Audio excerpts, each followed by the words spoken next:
Bien, bonjour à tous. Donc, je suis Eric.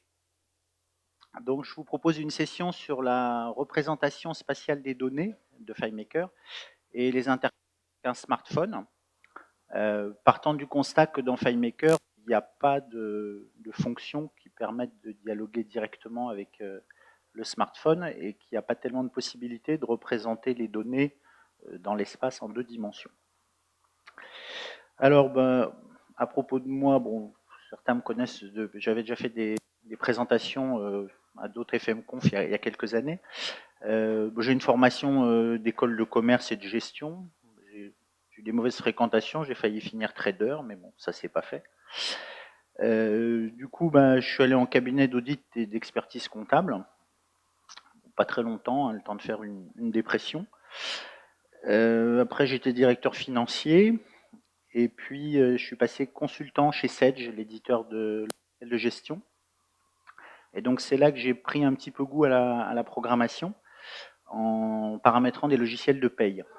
Puisque à l'époque, les payes devenaient compliquées avec la CSG, tous les abattements, les cotisations.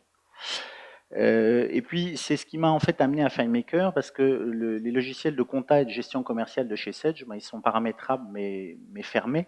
Et les clients me disaient toujours, mais on pourrait pas faire ça. Je disais, ben, dans Sedge, non. Et en fait, ben, j'ai découvert FileMaker, et c'est comme ça que je me suis mis à faire du développement FileMaker pour compléter, par rapport aux demandes des clients, ce que le logiciel standard de gestion ne faisait pas. Et puis, ben, FileMaker, ça m'a ouvert un peu d'autres univers que la compta, la paye et la facturation, qui était mon métier de base. Et donc, ben, depuis la version 3, donc c'est un peu, ça fait un peu préhistoire de dire ça maintenant, mais depuis la version 3, je fais des applications FileMaker pour des PME dans le domaine médical, gestion, la formation, enfin un peu comme vous tous, c'est souvent des secteurs assez variés. Donc j'ai plutôt une culture d'utilisateur et d'organisation. Je ne suis pas un développeur de formation, donc je suis plus utilisateur et organisation que codage et spécialiste des langages. Moi, j'ai pas fait du PHP, du HTML quand j'étais petit, parce qu'à l'époque ça n'existait pas, je faisais du Lego. Et alors j'ai une spécialité, je suis mondialement connu, vous savez peut-être pas, enfin vous avez entendu parler de moi sans le savoir. Je suis au niveau des interfaces, et grâce à Yann, je suis le spécialiste des interfaces soviétiques. Voilà. Donc, voilà, j'ai dit ça un jour et du coup maintenant bon, il m'a fait une publicité mondiale, donc je tenais à le remercier. Voilà, donc on va passer à l'agenda de la session. Donc FileMaker envoie des données vers un smartphone au répertoire avec un format vCard, puisqu'en fait la demande des clients, ils me disent bah, c'est bien, vous avez fait une CRM, j'ai tous mes clients, etc. Je ne pourrais pas avoir les coordonnées de mes clients sur mon smartphone, comme ça quand ils m'appellent ou quand je veux les appeler, ce serait super pratique. Ben, en FileMaker, j'ai rien trouvé de simple. Et puis pareil, il me dit bon, on a fait une gestion d'agenda, tout ça, mais j'aimerais bien avoir mes rendez-vous qui se reportent sur mon téléphone, et puis que ça sonne et tout ça. Bon, il me dit j'ai entendu parler de FileMaker Go. Je dis bah oui, il y a FileMaker Go, je peux vous mettre un FileMaker Go sur votre smartphone, vous aurez vos agendas, votre répertoire de clients, mais ce ne sera pas dans le répertoire de contact du téléphone et ce ne sera pas dans le calendrier du téléphone, ça va être à part dans FileMaker. Non, mais non, c'est pas ça que je veux avoir l'ensemble au même endroit. Donc ça, c'est un premier type de demande. Et puis le deuxième type de demande, c'est de représenter des données qu'on a dans FileMaker de façon un peu plus visuelle. Typiquement, j'ai un entrepôt et puis je voudrais visualiser mes emplacements de stockage disponibles et qu'est-ce que j'ai dans telle rangée ou sur telle palette à tel endroit. Est-ce que l'emplacement est disponible ou un laboratoire de biologie qui veut stocker des éprouvettes dans un frigo ou même un agenda, puisque finalement un agenda à la semaine, c'est une représentation des données en 2 dimensions dans l'espace. Et ça, avec FileMaker, on n'a rien de vraiment natif pour le faire. Donc on va essayer de le faire avec du HTML et du CSS, alors très basique, parce que comme je vous l'ai expliqué, moi je ne suis pas du tout un spécialiste d'HTML, CSS, il y en a plein ici. Moi je suis juste un utilisateur qui voudrait faire quelque chose dans FileMaker, sans trop se compliquer. Donc on va regarder ça avec un agenda en présentation hebdomadaire. Et puis on peut également, avec du SVG, donc il y a un autre langage pour faire des dessins en fait dans un web viewer, montrer comment on peut gérer un emplacement de stockage dans un entrepôt. Alors, vers un smartphone avec le format vCard, en fait, on peut envoyer des coordonnées, c'est-à-dire une fiche de contact. Donc, c'est un format standard qui est reconnu par la plupart des logiciels de gestion de contact, hein, Outlook, sur l'iPhone, etc. Banalement, c'est un fichier texte avec une extension .vcf. Donc, il n'y a rien de très très compliqué dedans, c'est juste un format respecté.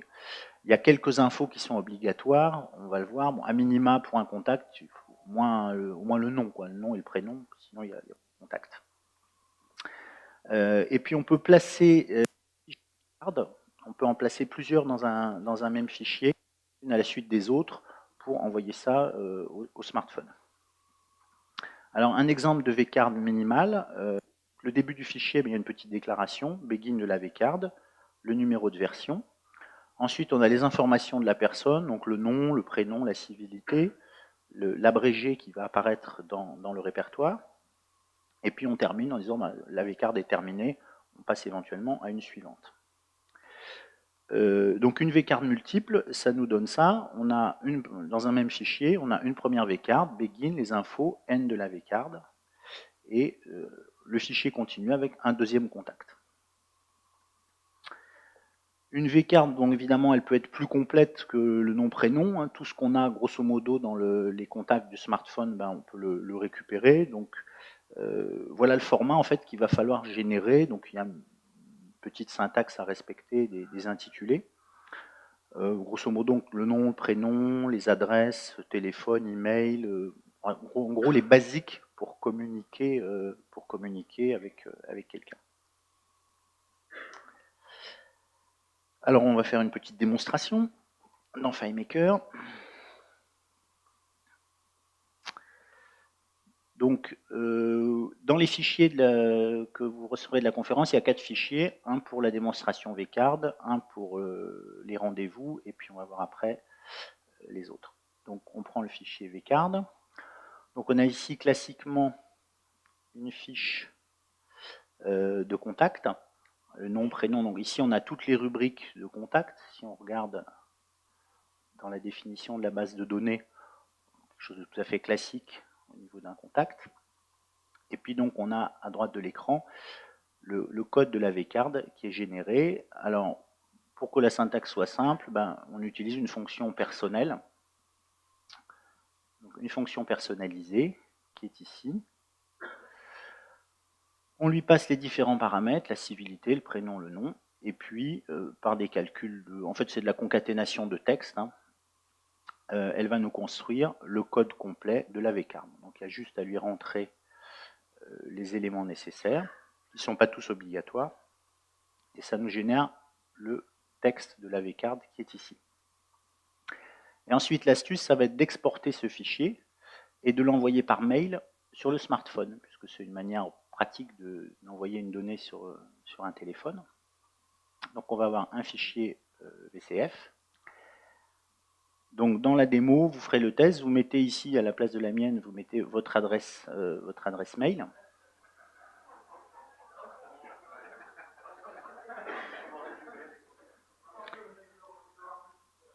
Voilà.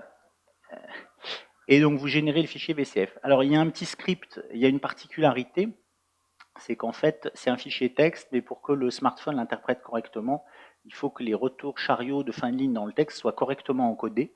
Et si on fait avec FileMaker un simple exporter le contenu de la rubrique, ben ça ne marche pas. C'est-à-dire quand on regarde le fichier, il est bien, et quand on essaie de l'ouvrir à l'arrivée, il nous dit ben non, le format pas reconnu. On ne comprend pas pourquoi. C'est un problème d'encodage. Donc on va regarder dans le script la petite astuce qui permet de gérer ça. Donc en fait, dans une variable, on définit le nom du fichier. Donc j'ai mis le nom de la personne .vcf. Et ensuite, il va falloir encoder le fichier. Et là-dessus, Fabrice Norman de One More Thing avait publié une astuce très intéressante qui consiste en fait à substituer le caractère de fin de ligne et puis après de faire une définition de la rubrique conteneur en utilisant la fonction encoder et décoder en base 64. Donc en fait, on obtient un conteneur qui maintenant va être correctement encodé. On définit la variable, l'endroit où on veut exporter le fichier. on exporte le contenu de la rubrique, classiquement. Après, ben, on définit le destinataire du mail et on envoie le courrier, on envoie le mail en mettant en pièce jointe le fichier VCF. Voilà. Donc ici, j'ai fait un envoi en utilisant l'email du client. Donc le client de messagerie locale, alors on ne va pas le faire parce que je ne voulais pas me lancer dans les problèmes de réseau, de 3G, etc. Évidemment, c'est mieux de le faire en format SMTP. C'est plus pratique pour l'utilisateur que ça ne passe pas par sa messagerie, on l'automatise. Donc si vous l'implantez dans vos solutions, vous mettez plutôt un format SMTP avec vos paramètres SMTP. Voilà, donc en fait, on envoie le fichier vers le smartphone et à l'arrivée, ça va nous donner ceci. Donc, on reçoit le mail sur le smartphone. Alors, je ne connaissais pas l'astuce que David a montré hier qui permet d'afficher son propre smartphone sur l'écran. Donc, moi, je vous ai fait des copies d'écran, mais ça fonctionne. Donc, on reçoit un mail avec en pièce jointe le fichier VCF. On clique sur la pièce jointe. Il nous affiche ceci, nous demandant si on veut faire un nouveau contact ou l'ajouter à un contact existant. Et puis, on obtient donc voilà dans le smartphone la fiche du contact. Et là, c'est opérationnel. Donc, si on veut téléphoner, ça fonctionne directement. Et si le contact nous appelle, on voit tout de suite son nom, on a l'affichage. Non, alors, bon, l'histoire de Georges Clooney, je vous expliquais, tout bêtement, je voulais faire un test. Vous regardez, ça a été fait à 21h22. Il fallait que je trouve à 21h22 quelqu'un qui veuille bien que j'envoie un message sur son smartphone. Donc, je proposais une amie, je lui dis, est-ce que ça t'intéresse que je t'envoie les coordonnées de Georges Clooney? Oui, bien sûr. Donc voilà, c'était le moyen de m'assurer que ça fonctionnait. Donc, puisqu'on est avec Georges Clooney, ben, on va prendre rendez-vous avec lui. Donc en fait, dans FileMaker, on peut aussi gérer son agenda, des rendez-vous, des feuilles de temps, tout ce que l'on veut. Et donc là, on a un format de fichier qui s'appelle .ics, qui permet d'envoyer des données vers le calendrier. Alors, c'est un objet qui s'appelle vEvent. Bon, ça c'est pour vous le dire, en fait, on s'en fiche. C'est défini dans le format iCalendar. C'est reconnu par les logiciels de gestion d'agenda classiques, donc iCal, Outlook, etc. Là aussi, c'est un simple fichier texte avec une extension .ics. Donc, ben, avec une fonction perso, une concaténation de texte, ça va bien se gérer aussi. Vous trouverez quelques ressources si vous voulez aller plus loin sur Wikipédia. Alors, un exemple de fichier ICS. Donc, il y a une déclaration. On définit le type de fichier, la version. Ensuite, on a l'événement lui-même. Donc, on va regarder ça plus en détail. On a début d'événement, la date de début. Alors, vous voyez, il faut encoder les dates d'une certaine manière, un format, et l'heure de fin. La description de l'événement, le lieu, un UID. Alors ça c'est intéressant parce que ça permettra une mise à jour de l'événement si on le change de date ou si on le change d'heure. Pour pas qu'ils nous en recréent un autre à la place, mais qu'ils comprennent bien que c'est le même événement qui a été déplacé, rallongé ou modifié. Et puis la date et l'heure de modification, et on termine en disant voilà, l'événement est terminé. De sorte qu'en fait, on peut en mettre plusieurs les uns à la suite des autres. Donc l'événement suivant, ce serait pareil, on continuerait begin vEvent et end vEvent. Et puis à la fin du fichier, on met end vCalendar, et il comprend que c'est terminé. Donc le processus, ben, les données, la date, l'heure, l'intitulé du rendez-vous, on les saisit dans les rubriques de FileMaker, classiquement. Ensuite, une fonction perso, avec des fonctions de type texte, concatène tout ça pour obtenir le format qu'on vient de voir. Le contenu, exactement comme pour la vCard, le contenu de la rubrique, on l'exporte sous forme d'un fichier avec toujours la substitution des retours chariots avec la méthode encoder-décoder en base 64. On l'envoie en pièce jointe, on relève la boîte mail sur le smartphone et on récupère le fichier. Donc, démonstration dans FileMaker. On va refermer le fichier vCard. Donc ça, c'est la deuxième démonstration, le fichier ICS. Alors, on a fait une fonction personnalisée qu'on a appelée ICS. Alors, il y a d'autres fonctions personnalisées parce qu'il faut reformater les dates et l'heure. Donc, vous regarderez en fonction de ça. Mais finalement, pour un rendez-vous, on a une fonction Wevent, donc on lui passe la date, l'heure de début, le résumé, le lieu. Il nous concatène tout ça dans le bon format.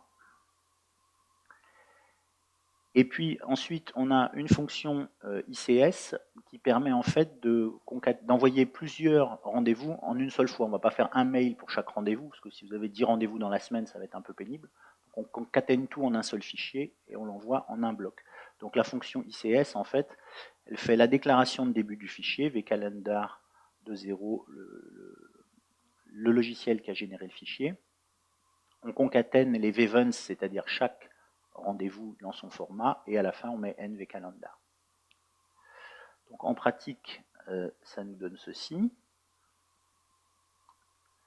Donc on a une liste d'événements, des rendez-vous. Et donc on voit que pour chaque événement, il nous génère le vevent qui va bien. Donc si je change, à chaque fois, il nous fait la concaténation du fichier. Et là, même principe, on génère le fichier ICS et on l'envoie par mail. Et donc, à l'arrivée, ça nous donne ça. Pour l'intégrer dans le smartphone, donc on reçoit comme tout à l'heure un email avec une pièce jointe ICS. On clique dessus. Il nous propose de l'ajouter. Et on l'a, si on regarde donc j'ai fait sur l'iPhone, on voit le rendez-vous qui apparaît. Et donc si on le renvoie une deuxième fois avec le même UID, il est déplacé ou modifié. Donc à utiliser, c'est très simple, il suffit de mettre les fonctions perso et de renseigner vos rubriques dedans. C'est directement utilisable. Alors on passe à la deuxième partie qui va être un peu plus complexe. La représentation des données de FileMaker dans l'espace. Donc les limites de FileMaker à ce niveau, pour représenter des données, j'allais dire de manière un peu visuelle ou graphique, on a maintenant le moteur grapheur de FileMaker, donc il nous fait des barres, des camemberts, des courbes, etc. Mais c'est limité à un grapheur en fait. D'ailleurs, bon, c'est sa fonction, ça ne prétend pas à autre chose. Et il est assez difficile à détourner de son usage parce qu'il n'est pas tellement paramétrable. Pour que ce soit simple, on n'a pas la main sur la plupart des paramètres. Graphiquement, par exemple, on ne peut pas choisir les couleurs, typiquement. Ou alors on n'en a qu'une seule.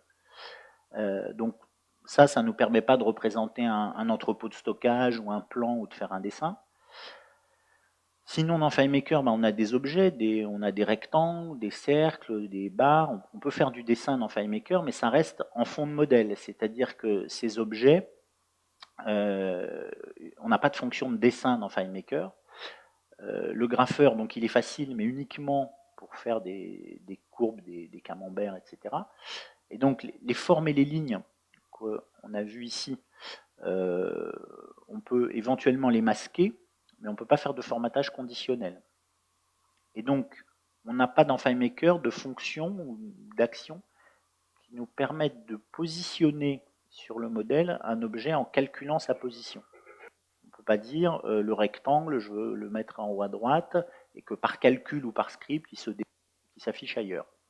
Donc, on n'a pas ce qu'il faut. Donc, la porte ouverte, en fait, c'est le WebViewer, et donc des fonctions web, HTML, un peu de CSS, qui vont nous permettre de positionner dans le WebViewer, de dessiner des formes et des objets. Alors, ce que je vais vous montrer, c'est un petit peu un prolongement de ce que vous avez vu l'année dernière, les interfaces dynamiques grâce au web qu'avait introduit Nicolas Martineau. On va être dans une idée un peu plus mise en application vraiment pratique à un niveau basique pour que ça fonctionne. Donc le HTML dans FileMaker, il est forcément dans un WebViewer. Et ça va nous permettre de dessiner de manière basique des du texte. Parce que finalement, si on regarde un agenda en mode semaine, c'est des blocs de texte qui nous indiquent les rendez-vous et qui se positionnent en fonction du jour de la semaine et de l'heure de début et de fin du rendez-vous. On a maintenant une possibilité facile de lancer des scripts FileMaker depuis un lien web. L'intérêt étant que quand on va cliquer sur le pavé d'un rendez-vous, ça nous ouvre dans FileMaker le rendez-vous pour pouvoir le modifier, le supprimer ou le déplacer. Alors les applications, on on en voit plein possible, donc typiquement des agendas, des plannings, des gestions d'emplacement, qu'on réserve des places de camping, des places de théâtre ou des emplacements de stockage dans un entrepôt ou un frigo ou n'importe quoi. Tout ce que vous avez besoin de représenter en 2 dimensions dans l'espace en fait.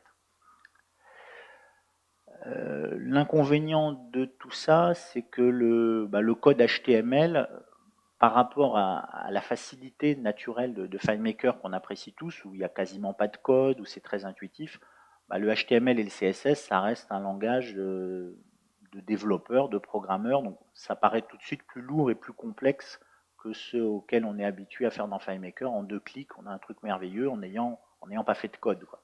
Et là, on va être obligé de faire un petit peu de code.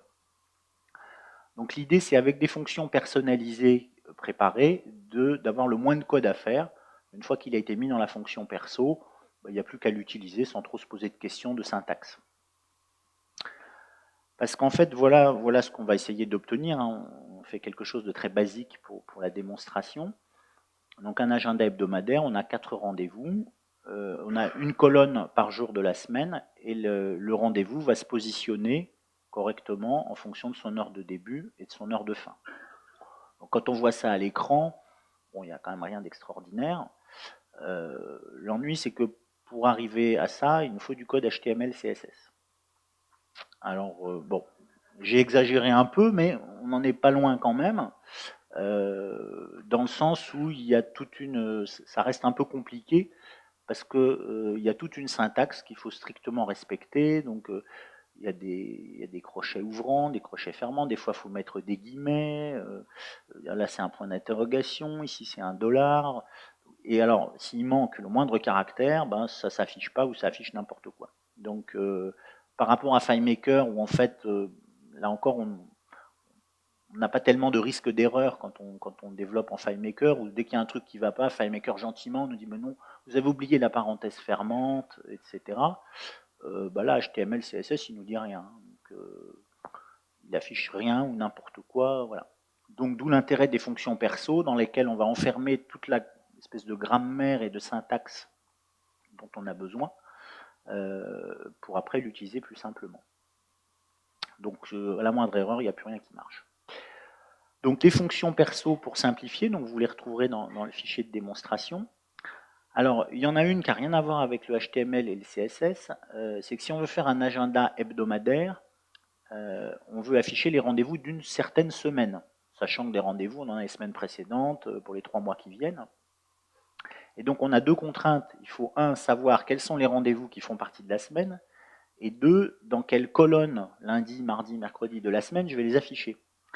Donc, par rapport à la date d'un rendez-vous, on va se caler sur le début de semaine, qu'on va prendre au lundi, conventionnellement chez nous. Et donc, c'est une fonction qui, quand on lui donne une date, par exemple, si je lui donne la date d'aujourd'hui, elle va me renvoyer la date de lundi de ce début de semaine. Donc, ça va nous permettre de savoir si le rendez-vous se trouve dans la semaine où nous sommes, et de calculer la colonne de décalage par rapport au lundi. Ensuite, donc, on a une fonction que j'ai appelée HTML complet, c'est-à-dire on va lui passer 2 paramètres, une feuille de style CSS. Donc ça, la feuille de style, c'est un peu le principe de Word. On va lui dire, voilà, les titres, je les veux en gras, en bleu, en telle taille. Et comme ça, ils seront tous bien pareils. Et puis donc le code HTML, ça va être le code HTML du bloc qu'on a vu là. En fait, chaque bloc bleu ciel ici, ça va être un bloc de code HTML qui va contenir les infos pour lui dire tu te positionnes à tel endroit sur l'écran. Et tu fais telle hauteur, telle largeur, tu as telle couleur de fond, etc. Donc cette fonction HTML, elle nous renverra toutes les déclarations de code HTML qui sont nécessaires, puisque si on regarde ça, en fait, quand on affiche dans un web viewer, il faut lui déclarer le type de data qu'on va lui afficher, donc texte HTML. Ensuite, il y a tout le baratin de déclarations obligatoires du HTML, les balises de fin.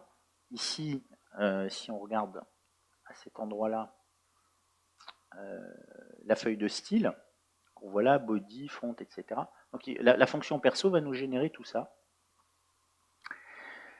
Et puis on a une autre fonction aussi qui nous permet de générer un lien vers un script FileMaker. Parce que l'intérêt, c'est que quand on va cliquer sur le pavé bleu, il nous déclenche un script FileMaker et qui nous ouvre le bon rendez-vous. Donc on va lui passer le ID du rendez-vous qu'on veut, il va faire une recherche et nous afficher la fenêtre.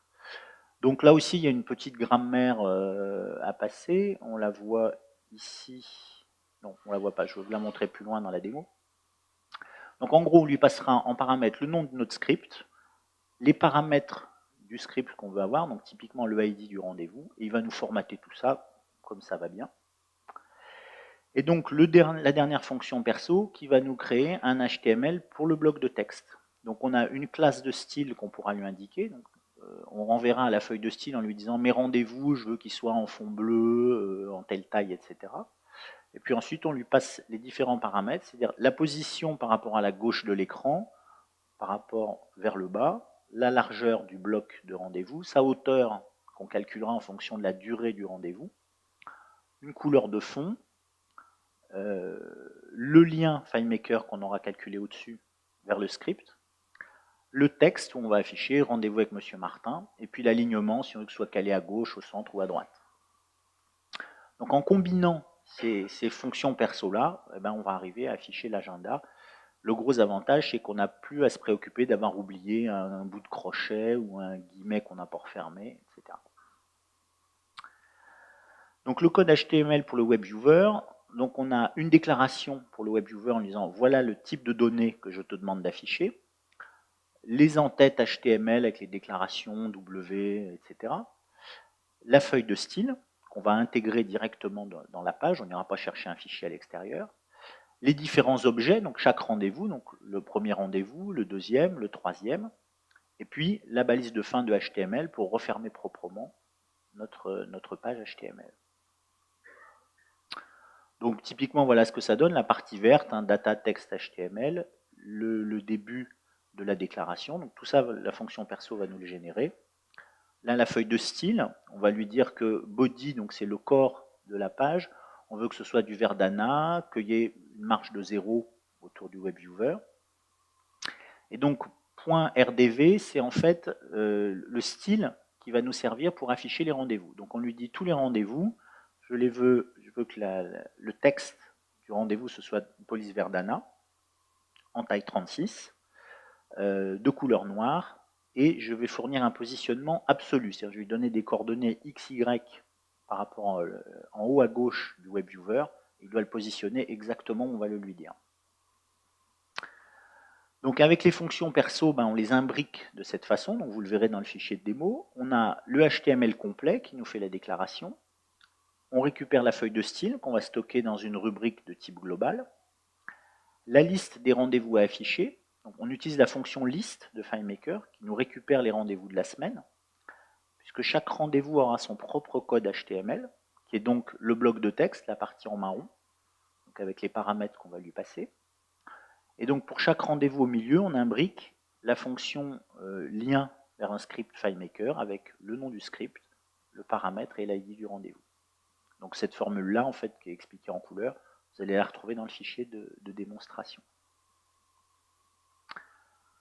Alors on va aller voir en pratique comment ça fonctionne. Donc,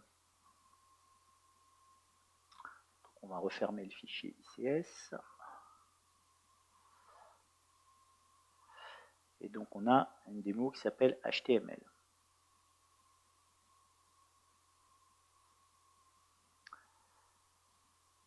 Alors si on regarde la démo, bon, je vous ai déjà montré un petit peu à quoi ressemble le code, donc on ne va pas revenir dessus. La déclaration pour le WebViewer, les entêtes HTML, la feuille de style, et ensuite le rendez-vous, ici, avec la fin. Donc là, on modifie directement le code. Ce que vous voyez à gauche, c'est en fait une rubrique de texte tout à fait classique. Et il y a une fonction d'évaluation de ce code qui nous l'affiche à droite dans le WebViewer. Donc le WebViewer, vous l'avez là. Je lui ai mis un fond jaune pour qu'on voit bien. Donc ça, c'est une étiquette fixe. Je fixe mes colonnes de la semaine en fonction d'une largeur qu'on a choisie. Pas trop les déplacer. Le WebViewer qui, lui, nous affichera que les rendez-vous. Et puis sur le côté, une zone de texte avec les horaires pour qu'on voit à quoi ça correspond. Ce qu'il faut choisir, c'est un interligne, c'est-à-dire un rendez-vous qui dure 1 heure, combien de pixels en hauteur on veut qu'il affiche. Donc ça dépend de la plage de votre journée de rendez-vous, puis de la hauteur de votre écran. Donc ça donne ça. Donc on voit ici que si par exemple on modifiait le nom de la personne, automatiquement le WebViewer modifie son affichage en temps réel. C'est extrêmement réactif et c'est tout l'intérêt du système. Et donc ici, on a complexifié un peu les choses, on a mis 2 rendez-vous. Donc on retrouve le codage, la fonction des entêtes HTML, toujours notre feuille de style, et les 2 rendez-vous, le premier et le deuxième. Donc, si on modifie ici, on voit que ça change immédiatement. Alors si vous, au niveau graphique, évidemment, là on a fait quelque chose de très simple. Il y a plein de possibilités, c'est l'intérêt du CSS. Donc vous avez pas mal de documentation sur Internet. Il y a un site qui est pas mal qui s'appelle Alza Création, qui explique de manière vraiment très basique pour les débutants le HTML et le CSS. Et donc on peut modifier un certain nombre de paramètres. Par exemple, le padding ici, je ne sais pas si vous voyez, il y a une fonction de padding, c'est la marge entre le texte et le bord du bloc. On peut fixer la largeur de la marge, le cadre rouge par exemple, si je le mets plus gros, ça fait quelque chose de différent. Donc l'intérêt de la feuille de style, c'est que quand on modifie dans la feuille de style, tous les rendez-vous changent leur affichage. Ce qui est très important, c'est ce truc position absolue. Enfin, tout est rentré dans la fonction perso, donc à la limite, vous n'avez pas trop à vous en préoccuper. Alors on va regarder plus en pratique maintenant dans une autre table comment ça marche pour l'afficher. Donc on a notre liste de rendez-vous ici. Donc j'ai mis 4 rendez-vous que j'ai positionnés dans la semaine où nous sommes. Donc on voit que pour chaque rendez-vous, très classiquement, on a la date, l'heure de début, l'heure de fin, un intitulé, et puis un ID. Et ici, donc, a été généré automatiquement le code HTML qui correspond. Donc si on regarde, le code HTML juste du rendez-vous, c'est en fait un lien, puisqu'on veut que quand on clique sur le bloc, ça déclenche un script. Donc ahref, ça nous indique que c'est un lien. Je vais essayer de le décaler un peu ici. Ensuite, on a un appel à l'URL FMP, qui nous permet donc d'appeler un script FileMaker via une URL. Ici, on doit mettre le nom du fichier dans lequel on se trouve. Donc moi, je l'ai appelé 3HTML, donc c'est pour ça qu'on le retrouve ici. La fonction perso, elle récupère le nom du fichier. Donc si vous changez le nom du fichier, ça marche aussi. Ici, le nom du script. Le paramètre qu'on veut passer, donc en l'occurrence, le ID du script, c'est le ID du rendez-vous, c'est le rendez-vous numéro 4. Ensuite, on fait référence à une classe de style CSS qu'on a vu tout à l'heure qui s'appelle .rdv. Et on passe ensuite les paramètres d'affichage qui ne font pas partie de la feuille de style, puisque typiquement, chaque rendez-vous, il a un emplacement par rapport en haut à gauche, vers le bas, top 50 pixels. Il a une largeur de 250 pixels, ça bon, je l'ai fixé arbitrairement, j'ai dit en fonction de la largeur de mon écran, comme j'ai 5 jours dans la semaine à afficher, je vais mettre 250 de large. Et puis ici, il affiche une hauteur de 100 parce que le rendez-vous dure 1 heure. S'il durait 2 heures, on aurait 200 pixels. Et ici, on a background color, c'est la couleur de fond. Donc là, on a un codage des couleurs en format RVB. Donc c'est pareil, j'ai mis une fonction qui permet de dire je veux un fond bleu, et c'est lui-même qui va calculer si bleu c'est 255,0 ou un autre chiffre. Évidemment, pour les gens qui sont familiers du web, ils connaissent peut-être un peu par cœur ces codages. On a un petit paramètre qui est intéressant, qui est le 0,95, là c'est l'opacité. Donc ça varie entre 0 et 1. L'intérêt de mettre une opacité qui n'est pas à 1, c'est que si vous avez 2 rendez-vous qui se chevauchent, on verra en fait qu'il y a un chevauchement ou qu'il y en a un qui est en dessous. Après, sinon, une autre technique un peu plus complexe serait de le décaler sur le côté, comme vous avez dans iCal. Bon, je voulais faire quelque chose de simple à ce niveau. Voilà, texte à ligne, bon, cadré à gauche. Essai, c'est le nom c'est l'intitulé du rendez-vous. Et puis on termine le lien en refermant la balise de lien qu'on avait ouvert au début, la ahref, elle se referme en bas. Donc, une fois encore, je vous montre tout ça, mais la fonction perso va le gérer pour nous. Alors l'agenda de la semaine, donc voilà ce que ça nous donne. Alors, quand on met en place un agenda, il faut fixer arbitrairement, dire moi j'afficherai mes rendez-vous à partir de 8h le matin, mais si vous voulez le faire à partir de 6h ou de 11h, c'est pas un problème, il suffit de le décider. On va se fixer, là je n'ai pas représenté toute la journée pour que ça s'affiche assez gros à l'écran. On a dit 1 heure, c'est 100 pixels de haut, et donc la largeur, on l'a fixée à 250. On va retrouver ces paramètres dans les formules de calcul. Et donc le clic sur un bloc de texte déclenche l'ouverture d'une fenêtre par-dessus ma fenêtre principale. Et donc ça permet de modifier. Donc là, la session FileMaker Tech, elle faisait 1h30. Si je la passe à 2h, on voit automatiquement le rendez-vous se rallonge. Donc c'est très interactif. Alors pourquoi une fenêtre alors que maintenant on a un super truc qui est les pop-over? Eh bien, tout bêtement parce que en général, j'ai envie que mon agenda occupe le maximum de place à l'écran pour que ce soit bien clair, que je vois bien tous mes rendez-vous avec tous les intitulés. Et donc, le Web Viewer, qui est ici, en jaune, il va couvrir une grande partie de mon écran. Et le Web Viewer, il a un petit inconvénient désagréable, c'est qu'il refuse qu'on affiche quelque chose au-dessus de lui dans la même fenêtre. C'est-à-dire que si je mettais un pop-over, il refuserait de s'afficher par-dessus mon agenda. Donc la seule solution, c'est de mettre une fenêtre pop-up qui, elle, vient par-dessus. Et là, il n'y a pas de problème, on peut la mettre où on veut. Et le fait que ce soit dans deux fenêtres différentes, bah, ça ne change rien à la réactivité du système. Si on rallonge encore notre rendez-vous, on voit que dès qu'on ressort, automatiquement, le rendez-vous se déplace. Ou même, on peut le changer de journée. Si on déplaçait la session donc au mardi, automatiquement, elle a changé de jour. Donc voilà le principe, donc ça c'est le résultat, c'est ce qu'on veut obtenir. Alors le code HTML final pour afficher tout ça, bah, le voilà. Donc il a été généré par les fonctions perso. Donc on retrouve un peu le chinois qu'on a vu tout à l'heure. Et là on a la feuille de style CSS. Donc la feuille de style elle est commune à tous les rendez-vous. Par exemple, ici on a dit on a une fonte en 36 pour les rendez-vous. Vous voyez à peu près la taille. Si dans la feuille de style, on les passait en 16, par exemple, et tout de suite, instantanément, tous les rendez-vous ont réduit la taille de l'affichage. On va le remettre en 36 pour que ce soit bien lisible. Alors ça, cette rubrique-là, c'est une rubrique que j'ai appelée globale de style. Il faut qu'elle soit globale puisque, comme je l'ai mise dans la même table que les rendez-vous, il faut que tous les calculs puissent retrouver la même source, donc une source globale.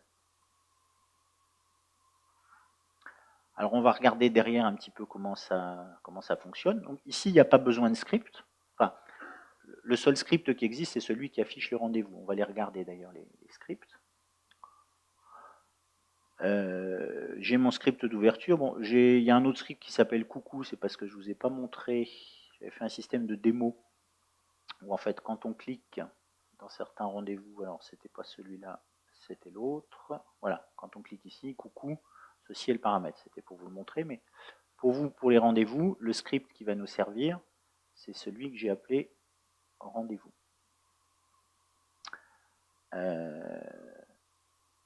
Donc, le script rendez-vous, il nous ouvre une nouvelle fenêtre, comme on l'a vu, il nous active le modèle, et il nous fait une recherche du rendez-vous par son ID qu'on lui a passé en paramètre de script. Alors, au niveau des tables, donc, il y a une seule table qui est nécessaire, c'est la table des rendez-vous. Donc vous avez dedans les données de vos rendez-vous, donc l'intitulé, un ID, une heure de début, une durée et la date. Ça, c'est les infos de base qu'on a rentrées. On a une première rubrique de calcul, ici, qui nous renvoie donc la date du lundi précédent le rendez-vous. C'est pour savoir s'il est dans la semaine. Donc, si on regarde dans les options de calcul, c'est la fonction perso qu'on a appelée lundi précédent et elle nous renvoie le rendez-vous, la date du lundi. Alors, on devrait le voir. Est-ce qu'on peut le voir ici? Non, on va regarder. On a ici la date du rendez-vous. On va afficher en dessous l'autre rubrique pour voir qu'il nous calcule bien la date du lundi. Alors bon, évidemment, un rendez-vous qui est le lundi précédent, c'est bien le lundi, mais le vendredi, il nous met bien, en fait, tous les rendez-vous de cette semaine, il nous les recale bien sur la date de ce lundi. Et donc, si on changeait, par exemple, de jour, si on le mettait la semaine dernière, automatiquement, il nous le recale au lundi d'avant. Donc, on va le remettre aujourd'hui. Alors, on était en train de regarder donc les rubriques de rendez-vous. Donc, on a celle-ci qui nous calcule le lundi précédent.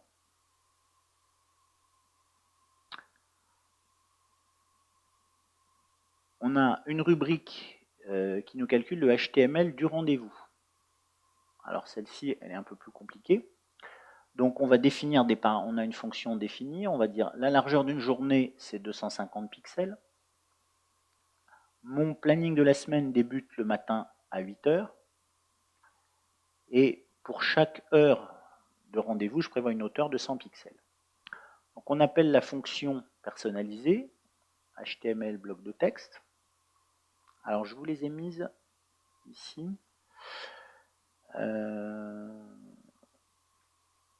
Non, là, voilà, on la retrouve là, la fonction HTML bloc de texte.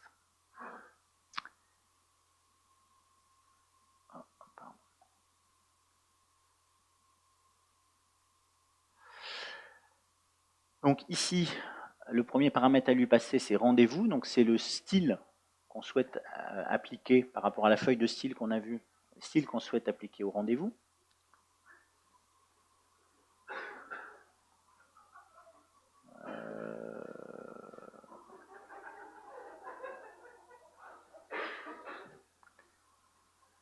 Il se passe quelque chose avec le canard.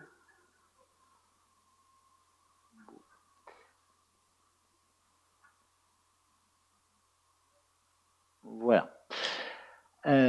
Donc, le deuxième paramètre, c'est on va calculer le jour dans la semaine va nous donner la position par rapport à la gauche de l'écran. C'est-à-dire que le lundi, on est à gauche, le mardi, il faut se décaler de 250 pixels, le mercredi de lundi plus mardi, donc 2 fois 250, 500 pixels, etc. Donc en fait, on calcule la position en pixels en décalage. Donc c'est la largeur de la journée, 250, plus la date du jour moins la différence par rapport au lundi, donc le décalage par rapport au lundi. Donc ça va nous donner le nombre de pixels. Ensuite, le début du bloc par rapport au haut de l'écran. On prend l'heure de début de la journée. Alors, comme elle est calculée en heures, il faut diviser par 3600, puisqu'il fonctionne en secondes en fait. Une heure, c'est 3600 secondes. Moins l'heure de début de la journée, multiplié par la hauteur qu'on veut pour chaque heure, 100 pixels. Donc ça va nous donner la hauteur du bloc de texte. La largeur de la journée, c'est un paramètre qu'on avait fixé en haut, à 250. La durée va nous donner la hauteur du bloc. Alors la durée, elle est en numérique. On avait dit 1 heure et 1,5, 2,5. Évidemment, si vous saisissez vos durées de rendez-vous au format horaire, c'est-à-dire heure 2.30, il faut faire une conversion de calcul. C'est plus facile en fait de mettre les durées en numérique. Donc là, ça va nous donner la hauteur du rendez-vous. Ici, on choisit une couleur. Alors c'est pareil, pour le codage des couleurs, j'ai fait une fonction personnalisée. Vous lui dites bleu, et il ira lui-même calculer le paramètre RVB qui correspond à bleu, rouge, jaune, etc. On peut enrichir la fonction. Ici, la fonction perso HTML qui nous calcule le lien. Donc on lui dit lien vers le script rendez-vous, paramètre le numéro de l'ID, l'intitulé du rendez-vous et le calage à gauche. Voilà. Donc dans la même table, on avait notre global avec la feuille de style que je vous ai montré tout à l'heure, là où on a changé la taille de la feuille de style. Ça, c'est une autre globale qui nous sert à choisir à l'écran la semaine qu'on veut afficher. Je vais vous la montrer, elle est là.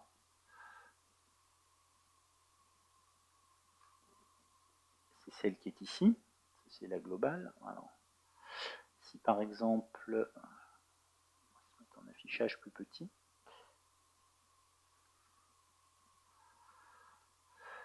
Voyons, le problème, c'est qu'en fait,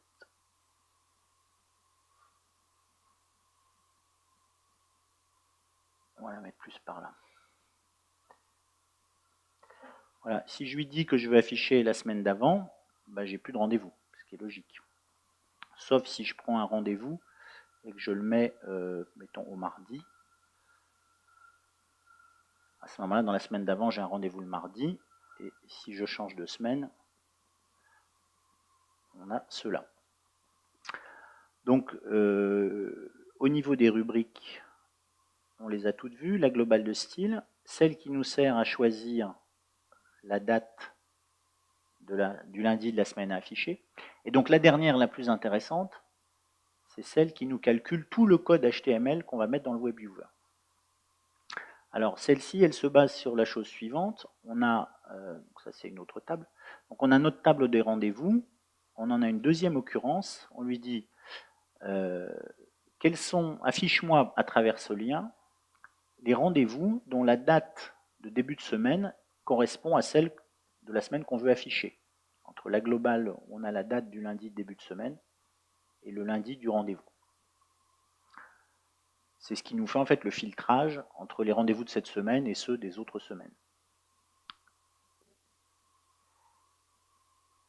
Donc au niveau de la formule de calcul, on a la fonction perso HTML complet, donc qui va nous générer tout le codage HTML, les déclarations pour le WebViewer qui vont bien. Là, on lui passe la globale qui contient la feuille de style. Et ensuite, il faut qu'on lui passe tous les codes HTML des rendez-vous à afficher. Et donc c'est là que la fonction list va nous être très utile, puisqu'elle va nous récupérer tous les codes HTML des rendez-vous de la semaine, pour les concaténer les uns en dessous des autres. Et donc voilà ce que ça donne au niveau du code final. Donc cette fonction HTML complet nous a généré le début du codage HTML. Elle a récupéré la feuille de style dans la globale. Et ensuite, pour chaque rendez-vous, premier rendez-vous, deuxième rendez-vous, troisième rendez-vous, elle a récupéré le paramètre et elle termine proprement fin du HTML, fin de la page. Donc on voit comme tout à l'heure, pour un rendez-vous, chaque bloc de texte HTML est encapsulé dans un lien qui nous permet de déclencher le script FileMaker, le script rendez-vous, dans notre fichier, avec en paramètre le numéro du rendez-vous. Et puis les positions gauche, enfin vers la droite et vers le bas du rendez-vous ont été calculées par la formule de calcul qu'on a vue tout à l'heure. La hauteur du rendez-vous en fonction de sa durée, bon là ils durent tous 1 heure, et la couleur qui a été calculée.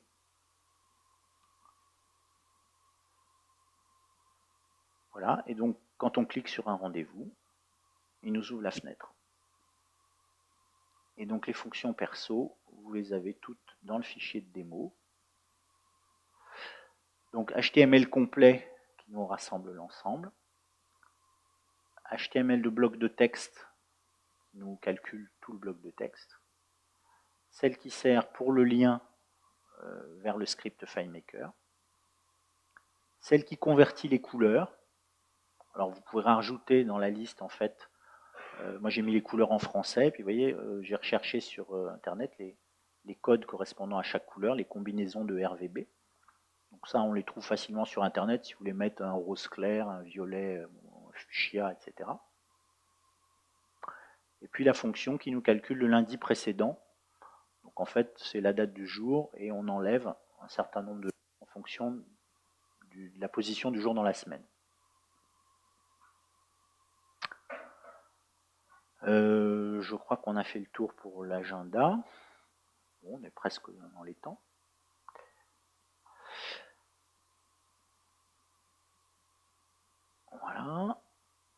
Alors, l'autre technique pour afficher, pour faire un dessin dans le WebViewer, c'est le langage SVG. Alors, en HTML, on affiche plutôt des blocs de texte, des rectangles, et on clique dedans, c'est assez simple. Si on veut afficher des losanges, des ronds, etc., c'est faisable aussi en HTML, notamment maintenant avec HTML5, on peut faire un truc qui s'appelle Canvas. Bon, c'est un peu réservé aux spécialistes. Donc il y a une autre technique qui est plutôt plus simple, je trouve, c'est d'utiliser du SVG, dont vous avez peut-être déjà entendu parler, qu'on va mettre dans le WebViewer. Donc SVG, le mot c'est, alors pardon pour mon anglais, Scalable Vector Graphics. Donc ce qu'on peut comprendre, c'est qu'il va faire une mise à l'échelle. C'est un langage vectoriel, donc c'est pas du bitmap, donc on n'aura pas des petits points avec du crénelage, il nous fait des beaux graphiques. Et donc ça sert, comme son nom l'indique, à faire du dessin, dessiner des formes, des courbes remplies, etc. Donc on peut faire des choses plus complexes qu'avec du HTML basique. Typiquement, les applications, ça va être par exemple des cartes géographiques. On peut lui faire afficher des formes très complexes en lui passant les paramètres du contour. Et puis sinon, des rectangles, des ellipses, des lignes, etc. Et on peut aussi afficher des petits blocs de texte. Donc SVG, c'est un standard, donc c'est quelque chose qui est pérenne dans le temps. Donc si vous développez maintenant, normalement dans 6 mois, ça fonctionne encore, avec un peu de chance. Et on l'incorpore dans du HTML pour l'afficher dans le WebViewer. Et tout comme avec le HTML, on pourra aussi cliquer sur les objets pour lancer un script. Alors là, il y a une petite particularité en SVG, c'est que quand on fait des graphiques dans FileMaker, le 0,0, il est en bas à gauche. Et en fait, là, c'est l'inverse, c'est-à-dire que en HTML ou en SVG, il est en haut à gauche de l'écran. Il faut juste penser qu'en fait, le décalage, c'est vers le bas et vers la droite, au lieu d'être en montant. Alors, par exemple, pour dessiner un rectangle, c'est pas très compliqué. Bon, on a une petite balise au début, on lui dit rect, je veux un rectangle. X et Y, c'est la position du rectangle par rapport en haut et à gauche, de telle largeur et de telle hauteur. Pour un cercle, même système, on lui dit je veux un cercle, position .100, de rayon 30 pixels. Alors une petite particularité quand vous allez faire le code SVG, les objets, le navigateur dessine les objets dans l'ordre où on lui passe le code. C'est-à-dire que s'il y a des objets qui sont à la même position, il faut les passer dans l'ordre où on veut qu'ils se superposent. Il va afficher le premier et le code suivant viendra par-dessus. Il faut les mettre dans le bon ordre. Donc on va là aussi utiliser des fonctions perso pour s'épargner les problématiques de grammaire, de points, de guillemets, etc. Donc un petit peu comme on avait fait HTML complet, on va avoir SVG complet.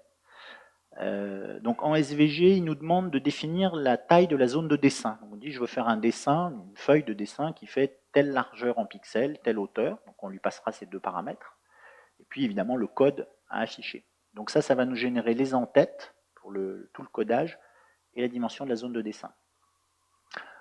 On a une fonction de couleur, un peu comme tout à l'heure, en lui disant rouge, vert, bleu. Alors, il y a une coquille, c'est bleu. Il va nous générer le code couleur qui correspond bien. Et puis après, des fonctions pour dessiner. Alors, avant de dessiner, on veut des fois mettre un petit texte, des mots. Donc le texte, position X et Y du texte. Le texte à afficher, en quelle taille? En rouge, en vert, en bleu. Et puis le script, si on veut pouvoir cliquer sur le texte, le script qu'on doit déclencher dans FileMaker et le paramètre qu'on veut lui passer. Même système si on veut dessiner une ligne, verticale, horizontale, diagonale, on lui donne le point de départ, X et Y, le point d'arrivée, A et B, la couleur de la ligne et l'épaisseur en pixels. On peut faire une ligne très fine ou très épaisse. On peut tracer des cercles, donc pareil, position du cercle, X, Y, R c'est le rayon, la couleur de fond, la couleur de la ligne de contour, et puis le script et le paramètre. Et même système pour faire un rectangle ou un carré, position Y, largeur, hauteur, couleur de fond, la couleur du contour, le script, le paramètre. Alors, démonstration.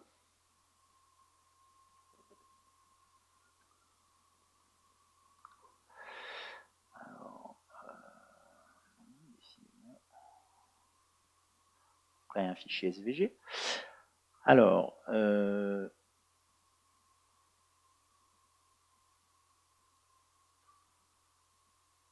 voilà. Donc ici, dans la partie gauche, c'est une zone de texte, on peut faire de la saisie. Donc on appelle la fonction SVG texte. On lui passe la position du texte que l'on souhaite, le texte à passer, la taille, la couleur et le script à déclencher. Donc là, par exemple, si on clique sur le texte, vous avez cliqué sur le texte. On a un message, boîte de dialogue déclenché par le script FileMaker. Script que j'ai appelé script 1. Donc on le trouve ici. Voilà. Donc évidemment, comme d'habitude, c'est dynamique. Donc si on déplace, si on change un paramètre, instantanément, le texte se déplace. Et vous voyez donc ici l'ordre de superposition des objets. Le trait, la ligne vient par-dessus le cercle rouge parce qu'elle a été déclarée dans le code après. Si on les inversait,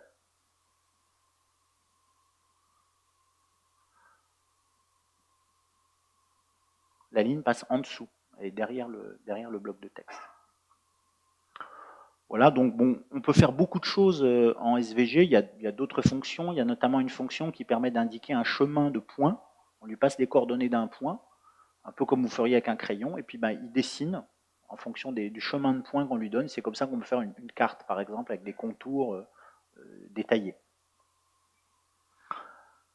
Donc voilà le code SVG des objets. Donc ici, le texte, ici, il nous a généré le code pour afficher un texte. Ici, le code pour afficher le rectangle. Donc on voit à droite en fait le résultat des différentes fonctions personnalisées qu'on a appelées. Et puis tout ça, au final, va être encapsulé dans la déclaration texte HTML, puis le début du HTML. Ici, on retrouve les deux paramètres qu'on leur a donné, la taille du dessin en pixels, et ensuite le code HTML et la fermeture en bas des balises. Alors, sur quelque chose d'un peu plus fonctionnel, alors là, je vous ai montré pour tracer une forme libre. Donc, il y a une fonction que j'ai appelée SVG trace. Donc, on lui donne, ça c'est pour tracer des cartes. Alors, je ne vais pas chercher à refaire la carte de France, on a fait un truc très simple. Imaginons ces deux départements, le rouge et le vert. Donc, on a un point de départ en position 10-10. Et puis après, on lui passe des couples de points en X, Y. Donc, on lui dit, tu pars de 10-10, tu vas en 50-100, puis en 200-100, 330. Et il y a un paramètre qui dit, tu nous refermes la forme, tu nous la remplis en rouge. Alors si par exemple, on la mettait en jaune, on va la voir tout de suite en jaune. Voilà. Et donc, on a également le script emplacement, puisque j'ai créé un script emplacement, qui va nous afficher un petit message. Et donc, on clique ici. Alors, évidemment, il me met zone rouge, parce que le paramètre que je lui dis d'afficher, c'est zone rouge. Il faudrait que je lui dise zone jaune. Et là, on a le fonctionnement. Donc on peut, de cette façon-là, on peut facilement faire une carte cliquable interactive. Et comme tout ça, c'est par calcul, on pourra faire varier la couleur. On peut lui dire, s'il y a plus de 1 million d'habitants, tu m'affiches le département en jaune, ou en bleu, ou en vert, etc. Donc en pratique, ça fonctionne comme ça. Alors je vais vous montrer un exemple sur une gestion d'emplacement de stockage. Donc typiquement, on a par exemple un entrepôt ou un placard ou une armoire ou n'importe quoi. On a des emplacements A, B, C, D, E, F, G, vous les appelez comme vous voulez. Sur le plan, on va donner les coordonnées par rapport à la gauche et au bas. Par exemple, l'emplacement G qui est en bas, si je lui dis qu'il est à l'emplacement, il est à 400 vers le bas, automatiquement, il me le descend. Alors l'idée, c'était d'enrichir un peu les choses. Si un emplacement est occupé, en fait, on a des cases vertes sur lesquelles on va déposer des fûts rouges, ronds. Donc si par exemple, je dis l'emplacement A, il est occupé, il reste bien en A, mais il passe en rouge et ça devient un rond. Donc c'est totalement dynamique. Au fur et à mesure qu'on change les données, le graphique réagit. Et si on clique sur l'un des emplacements, l'un des fûts, par exemple le D, on a accès à un script avec sa fiche. Voilà. Et donc au niveau des calculs, bah, c'est exactement la même logique que ce qu'on a vu pour les rendez-vous tout à l'heure, sauf que les fonctions perso sont différentes. C'est-à-dire qu'on a un code SVG qui est calculé en fonction de l'occupation. On va faire un cercle ou un rectangle et faire varier la couleur. Vous retrouverez les formules de calcul pour chacun des emplacements. Et puis on a un SVG complet qui nous récupère tout ça avec une fonction de liste pour concaténer l'ensemble. Voilà. Est-ce que vous avez des questions par rapport à tout ça? Merci.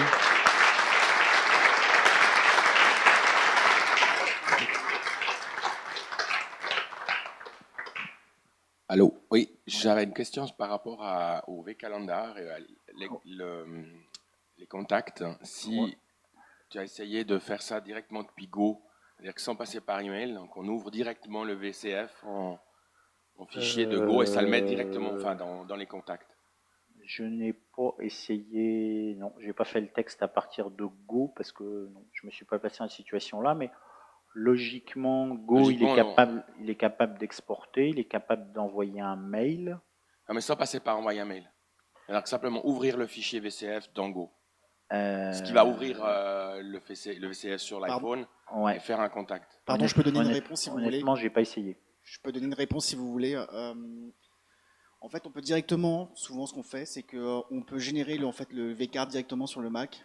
Et après, avec genre iCloud ou ce genre de choses, on peut synchroniser, du coup ça arrive sur l'iPhone automatiquement. Comme ça, on n'a pas besoin de savoir, d'envoyer par mail ou ce genre de choses. Il suffit juste de exporter en fait le vCard et de dire ouvrir automatiquement. Et soit Outlook, soit iCal va dire voulez-vous importer l'événement.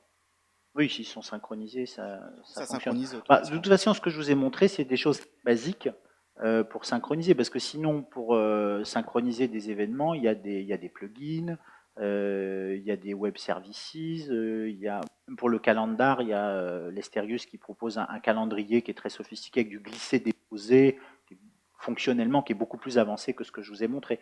L'avantage là, c'est que c'est très facile à mettre en œuvre, j'allais dire quasiment pour un débutant en FileMaker, on peut se faire un petit calendrier simple. Mais on n'atteint évidemment pas le niveau d'interaction qu'on a avec du jQuery où on fait du glisser-déposer et des choses beaucoup plus jolies. D'autres questions? C'est un petit détail, mais tout à l'heure vous avez dit qu'un popover ne pouvait pas se placer au-dessus d'un WebViewer. Oui. Mais en fait, ça a été résolu en FileMaker 14, je viens de le tester, ça marche. Oui, mais seulement sur Mac. D'accord. Ouais. Voilà. Bon, s'il n'y a pas d'autres questions, merci beaucoup de votre attention.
tout ça, au final, va être encapsulé dans la déclaration texte HTML, puis le début de HTML. Ici, on retrouve les deux paramètres qu'on leur a donné, la taille du dessin en pixels, et ensuite le code HTML et la fermeture en bas.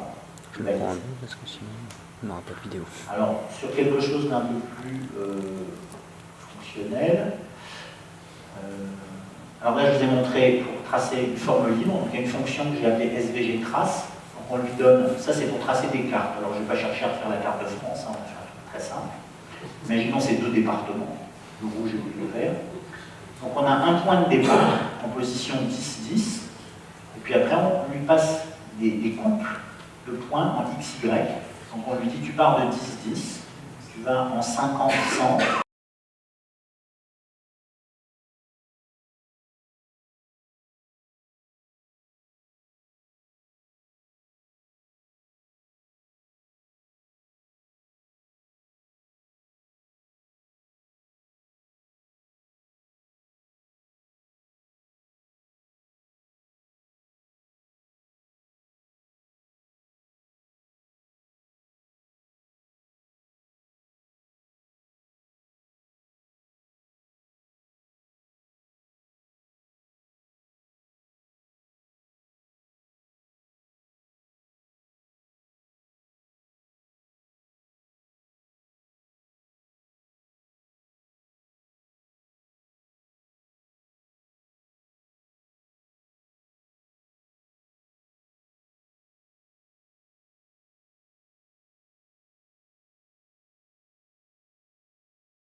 Perso sont différents.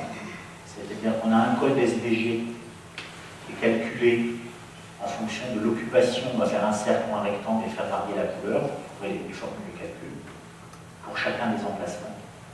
Et puis on a un SVG complet. On récupère tout ça avec une fonction liste concaténée ensemble. Voilà.